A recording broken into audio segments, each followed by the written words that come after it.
Salut les fanatiques! Salut! Petite vidéo un peu différente aujourd'hui puisqu'on aimerait bien vous parler d'une plateforme et d'un projet qui nous a beaucoup plu. Alors pour tout vous dire, voilà, on a été contacté il y a quelques semaines par Studio Plus, qui est une plateforme de séries courtes, et qui nous a contacté pour savoir si ça nous intéresserait de jeter un coup d'œil à leur catalogue et de dire ce que nous pensons de ces petites séries. Bon, alors vous nous connaissez, mater des séries et donner notre avis, nous on adore. Et en fait on a eu des bonnes surprises et on a trouvé des petites pépites. Alors Studio Plus, il nous propose des séries exclusives et surtout avec un nouveau format vraiment innovant.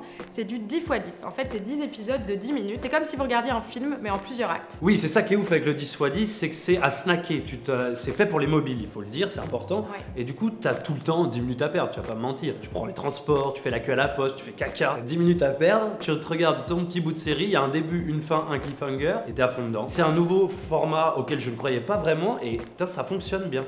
C'est vraiment le concept du shot série. Et surtout, c'est des séries qui sont vraiment exclusives juste pour Studio Plus. Et surtout, elles sont vraiment bien faites pour la plupart. En fait, ils ont un budget qui est assez colossal, là, presque 1 million pour chaque série, ce qui est plutôt pas mal et ça se ressent parfois. Ça va à l'encontre de ce qu'on pourrait penser d'une série courte où parfois il y a un manque d'ambition, un manque de budget, etc. Là, comme tu l'as dit, c'est soigné au niveau des castings, des images, etc. Et c'est soigné surtout, et c'est ça qui m'a bluffé, au niveau des genres. Il y a du thriller, du policier, du docu, de la comédie, il y a de tout.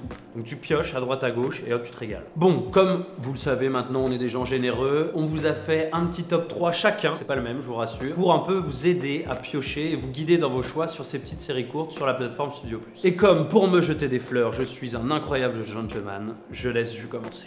Alors pour mon top 3, j'ai choisi Yes I Live. C'est une série française, une comédie dramatique un peu à mi-chemin entre Very Bad Trip Girls et Big Little Lies. C'est l'histoire d'un enterrement de vie de jeune fille qui tourne plutôt mal au Portugal, 4 copines qui partent, plutôt très belles et très fêtardes, et en fait rien ne va se passer comme prévu. C'est une série assez girly en effet, mais plutôt très divertissante, qui dresse un tableau assez noir aussi des trentenaires et des bobos parisiens qui partent en vacances et qui aiment bien laisser leurs problèmes de côté. Bref, tout ce qui se passe au Portugal reste au Portugal. Alors moi, pour mon choix numéro 3, j'ai commencé par un documentaire qui s'appelle The Fan. Il nous emmène dans un monde à part, celui des gamers. En fait, l'histoire, c'est celui d'un journaliste canadien qui habite en Corée du Sud, qui est fan du jeu StarCraft. Et son rêve, c'est de pénétrer dans le monde des pro-gamers. C'est une véritable institution, une religion en Corée du Sud.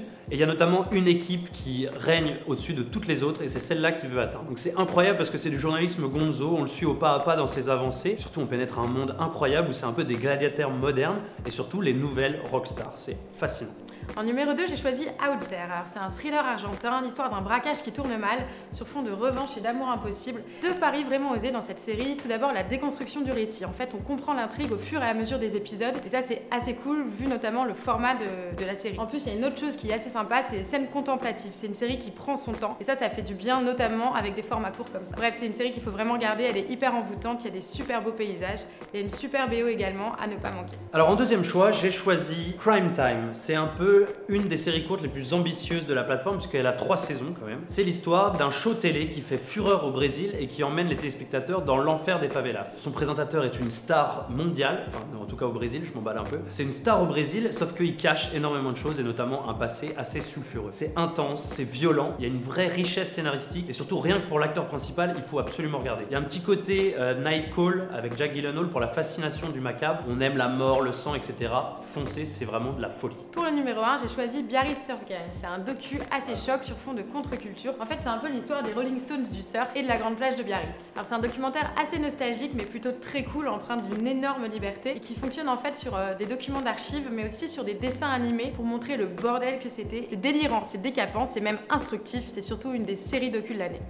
Nous, ce qu'on aimait, c'était surfer. Mais surtout, ce qu'on préférait, c'était foutre le bordel partout où on passait. Cette histoire, c'est la face cachée du surf français. C'est l'histoire de la bande de la grande plage de Biarritz.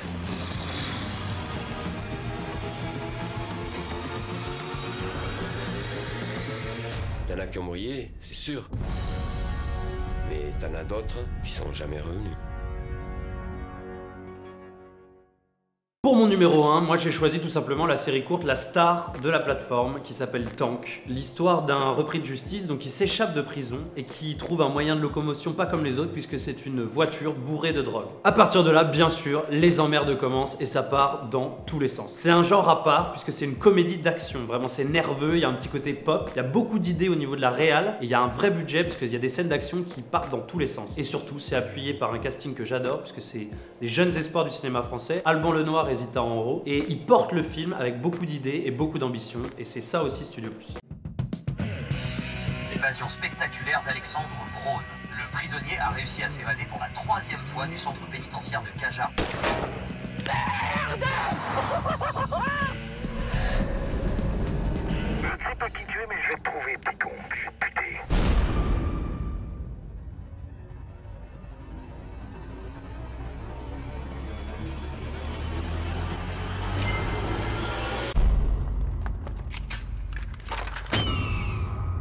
C'est une journée de merde pour tout le monde. Quand je pense qu'il n'est pas encore midi. Voilà, c'est tout pour ce petit tour d'horizon des séries qui ont retenu notre attention sur la plateforme Studio Plus. Encore une fois, il y a un catalogue hyper vaste, donc n'hésitez pas à y aller, sachant que pour info, vous avez le premier épisode en accès libre de chaque série, pour vous faire une idée. Ouais, et puis comme on pèse vraiment dans le game, on vous propose de gagner 5 abonnements de 6 mois sur notre page Facebook. On vous expliquera tout, le lien est dans la description, et d'ici là, on vous attend pour parler de nouvelles séries. Ciao. Salut!